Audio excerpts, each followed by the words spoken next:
Welcome to the Entrepreneur Cast, your source for tactical lessons in entrepreneurship from a cast of entrepreneurs. I'm Sam McRoberts. And I'm Jayson Demers. And today we're going to talk about the exact steps that you need to take to promote every blog post or piece of content that you publish. Yeah, and I'm going to start with number one. Really, before you start with any other activity, promotion activity, you need to be sure that that blog post is SEO optimized. And this, Sam, for you and me, this maybe it's no surprise that we start with SEO because that's sort of our bread and butter, our go-to marketing strategy that we both know and love. Totally. Absolutely. So SEO is really important for every page on your site, especially for blog posts. It's going to be, at least in my experience, the number one traffic driver to your pages in many cases, especially as a startup. So how can you make sure your page is SEO optimized? What I like to do, if your website is on WordPress, you can use a plugin. A popular one is Yoast. That is probably the most well-known and most used SEO plugin that I know of. And what I like about it is that it gives you sort of a checklist for any page that you're on, including any blog post, that tells you what you can do to maximize the SEO visibility of that page. So for instance, you enter into its module what keyword you want this post to rank for. And then it will scan your post and tell you what you need to do, what you've done well, or what you still need to do to optimize it. Examples would be, does your title include the keyword? Do your H1 and H2 tags include the keyword? And it even goes into things like, is your keyword in the alt text of any images? Do you have internal and external links? And one other element that's sort of up for debate in the SEO community would be keyword density, even.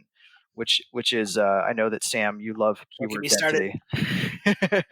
So keyword density is sort of a concept from SEO in the days of old, and it's still around today. You still see it in tools like Yoast, where they're going to essentially evaluate the amount of content on your page versus how many times you use the keyword.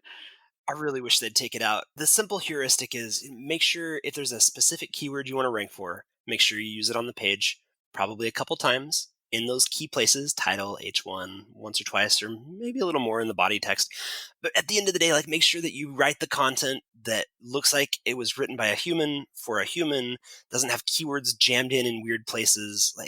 It's not that hard to tell if you've done a good job talking about your topic or not. And you don't have to go overboard. It's true. There's no magic number. I will say one thing though. I am obsessed with getting the little green light or the little smiley face. I think it's a little green smiley face.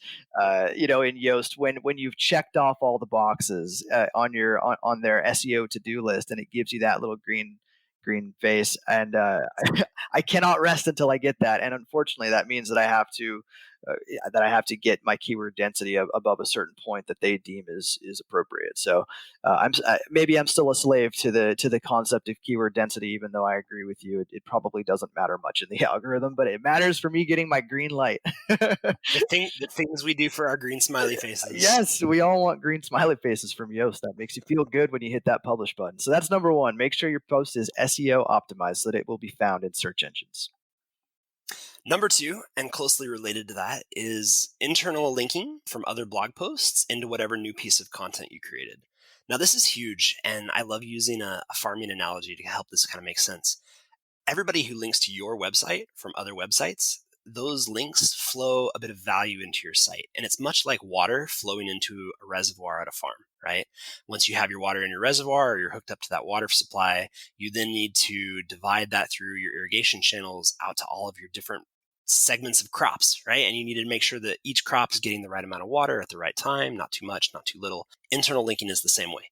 You need to make sure that you're flowing that value that's coming from outside inside to your most important pages. Generally, the pages that are most important would be linked to the most internally from the most prominent places, using really good anchor text that describes those pages and uses the keywords you're trying to rank for. And this way, you can help those pages to rank really well without having to have a whole bunch of external links pointing directly to that new piece of content or blog post that you created, which can be pretty hard. Yeah, it is hard to get inbound links. But so what I like to do when I publish a new blog post is I will immediately just go back through my blog, through all my other posts, and I'll think about what posts would make sense to link or reference to this new one. And then I'll go in and I'll edit those posts and I'll add links in.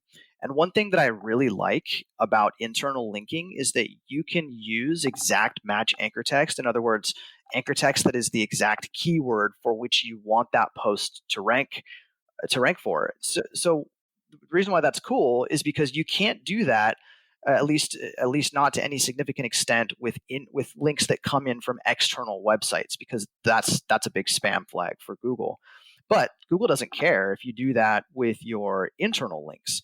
So it's a great way to tell Google, or to sort of influence Google in exactly what keyword you want any page Yep. on your site to rank for. So really leverage internal linking. I think it's an underrated tactic for SEO that I think not a lot of people think about. When you think of link building, you think of external links. Well, think about building links internally as well. It's almost as important.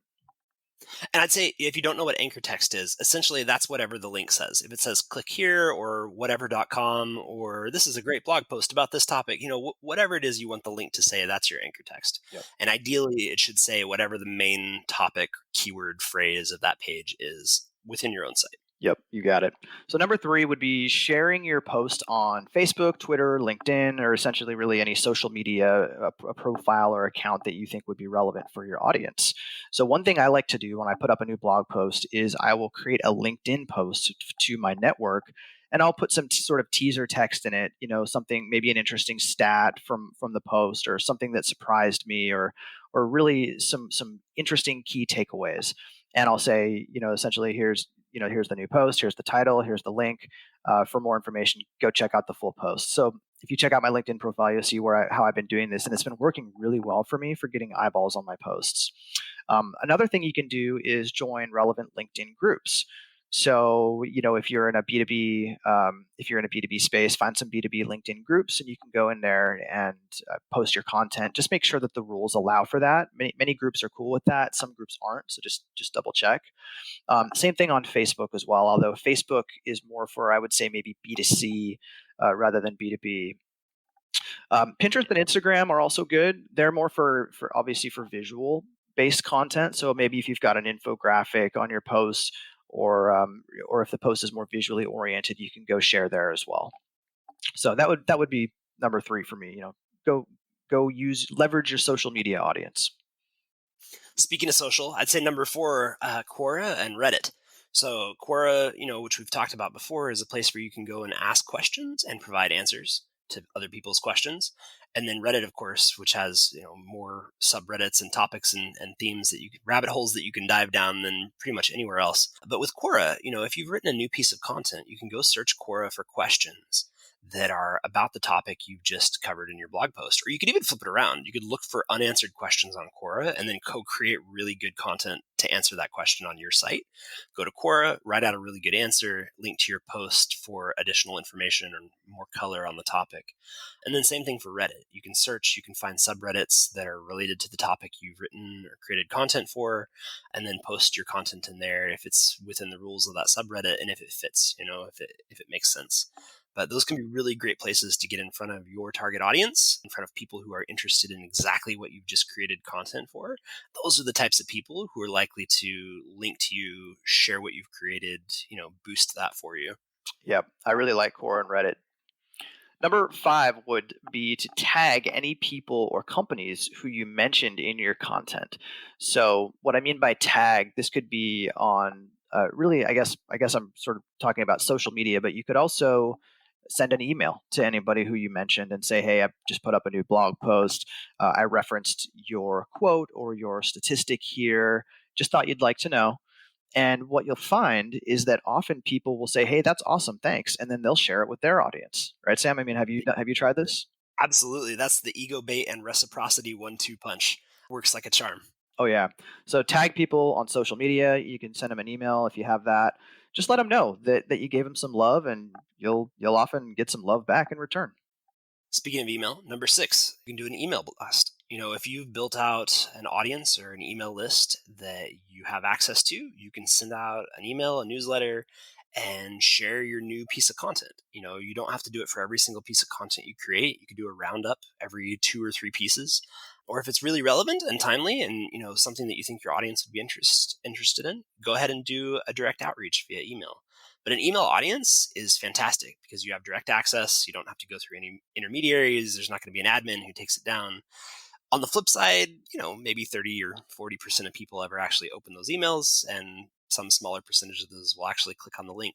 But still, you're getting it in front of an audience that already has some interest in you, and that can be a really effective way to promote new content that you create. Yeah, it can get more eyeballs on your content, and you don't know who's checking it out. But the more people who find it, the more people who can share it. And if there are any journalists or authors or bloggers who come across that content, well, then they might think It's about true. it when they're doing their next article or content piece, and they might reference it in that, which will help to further extend its reach. So, getting those eyeballs is super important. So for number 7, I would say link to your new blog post from your guest posts. So we covered guest posts in a previous episode, but essentially you want to be reaching out to various external publications and creating content for them, for their audiences. So within that content, what you can do is link to or reference your own blog posts, which will essentially drive not only referral traffic, but SEO value to that post because of the inbound links.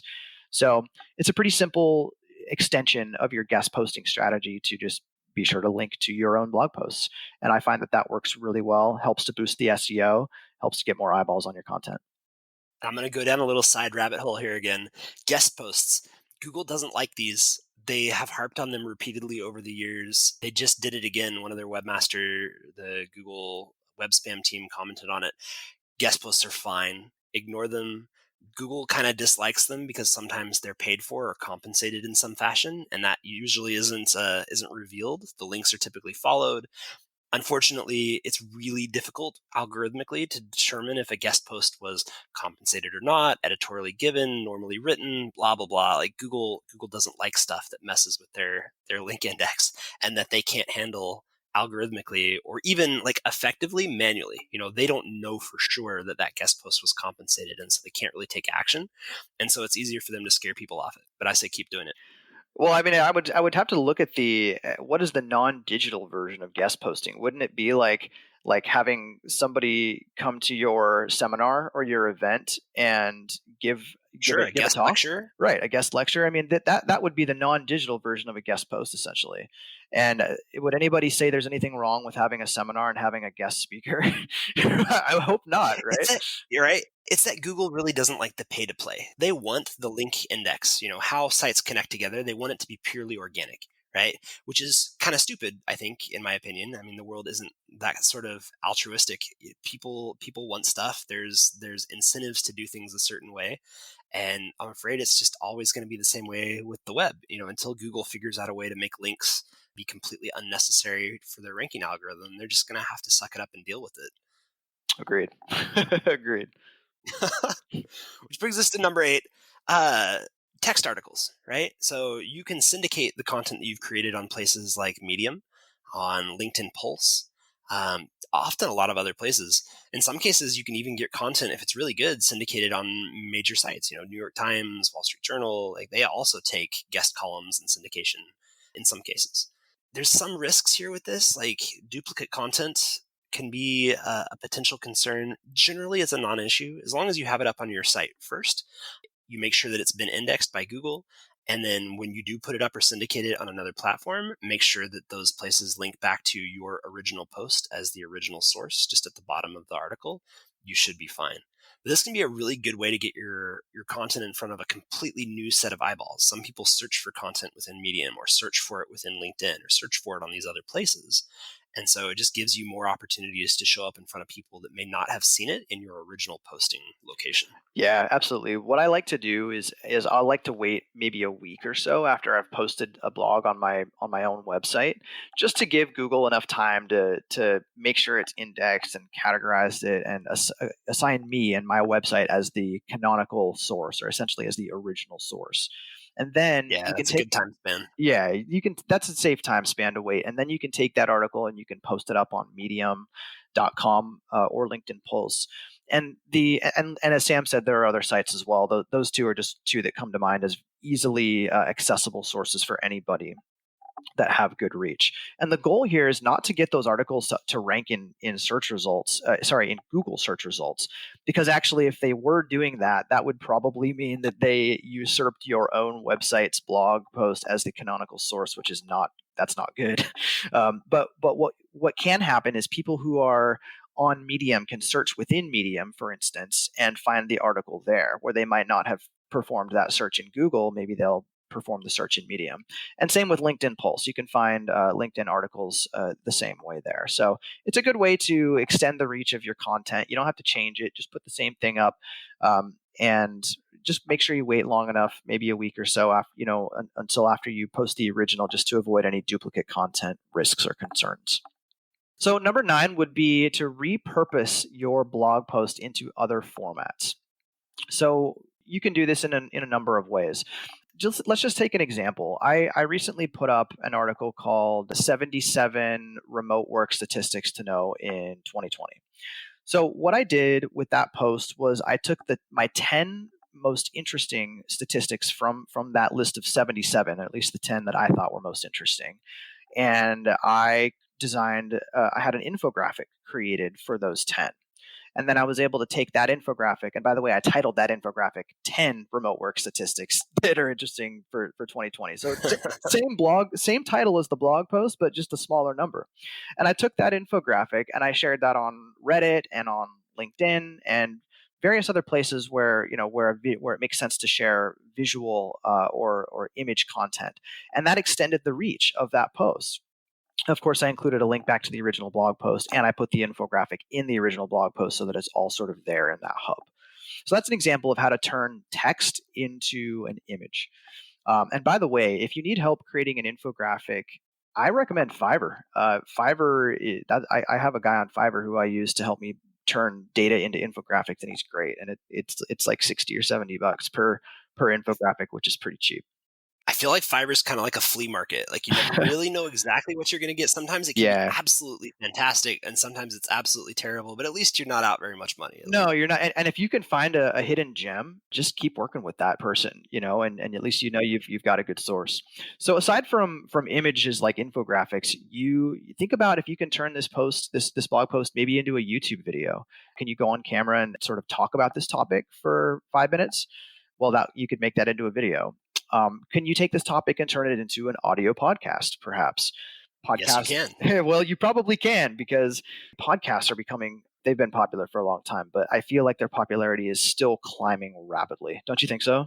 Totally. I mean, well, and we've done all this. So I actually did this recently. I wrote a really long blog post a while back that's done fairly well on diagnosing traffic drops. I've turned it into a webinar. We covered a bunch of pieces from that in one of our previous podcasts. We've totally used articles that have performed well as inspiration for some of the podcast subjects. Like, there's no reason why you shouldn't be able to create one thing and then get it out in different mediums, get more bang for your buck. Like, why not? Yeah, definitely. And for every type of content for every piece of content that you create, whether it's repurposed or not, repeat steps 1 through 7 that we covered, essentially to promote each of those individually on these various, using these various steps that we've covered. So don't just promote the one piece and then repurpose it and then not promote the repurposed pieces. What I'm saying is promote every piece of content, even if it's repurposed, and you'll get the most bang for your buck. And that brings us to number 10, boosting what you've created with paid ads. Now, there are a lot of ways you can use paid ads to do this. Facebook and Twitter are probably the most common and some of the easiest, but there's also Reddit ads. I don't know if stumbled upon ads are still a thing, but those actually used to be quite useful. I was looking into that, ads. Sam. I was looking into that. Stumble upon is actually dead. It's dead. Ah, they died. Yeah, all right. Like if you visit it, it redirects you somewhere else, but they're gone. Yeah, because I was looking into this recently, so just sort of an interesting aside note there. Good to know.